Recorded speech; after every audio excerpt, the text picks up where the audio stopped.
দেশের রেল খাতে দীর্ঘদিনের এক অব্যবস্থাপনার চিত্র আবারও সামনে এসেছে। লোকোমোটিভ বা ইঞ্জিনে টয়লেট না থাকায় ট্রেন চালকদের মৌলিক প্রয়োজন মেটাতে গিয়ে পড়তে হচ্ছে জটিল পরিস্থিতিতে। সম্প্রতি আন্তনগর একটি ট্রেন নির্ধারিত সময়ের চেয়ে কিছুটা বিলম্ব করায় দায়িত্বপ্রাপ্ত দুই চালককে রেল কর্তৃপক্ষ তলব করেছে, যা সামাজিক মাধ্যমে ব্যাপক সমালোচনার জন্ম দিয়েছে।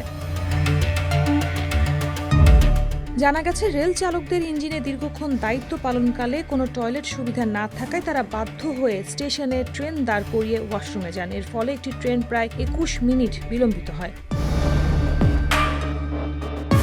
সংশ্লিষ্টরা বলছেন, লোকোমোটিভগুলোতে কোনো টয়লেট নেই, কিন্তু প্রাকৃতিক ডাকে সাড়া দেওয়া প্রত্যেক মানুষের জন্য অত্যন্ত জরুরি এবং স্বাস্থ্যগতভাবে গুরুত্বপূর্ণ। কিন্তু এই মৌলিক প্রয়োজনটি চলন্ত অবস্থায় সময়মতো মেটাতে পারেন না লোকোমোটিভ মাস্টাররা।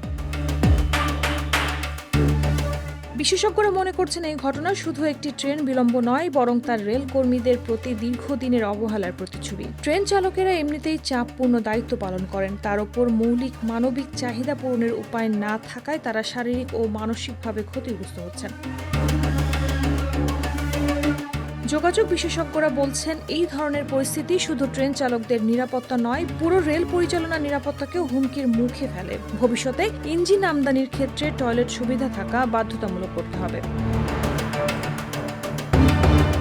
রেল কর্মীদের দাবি, বিষয়টি নিয়ে কেবল তলব বা শাস্তির মাধ্যমে সমাধান নয়, বরং নীতিগত ও প্রযুক্তিগত পরিবর্তনের মাধ্যমে এটি সমাধান করা উচিত। তারা প্রত্যাশা করছেন, রেল প্রশাসন মানব দৃষ্টিভঙ্গি নিয়ে ইঞ্জিনে টয়লেট স্থাপন সহ অন্যান্য সহায়ক ব্যবস্থা গ্রহণ করবে।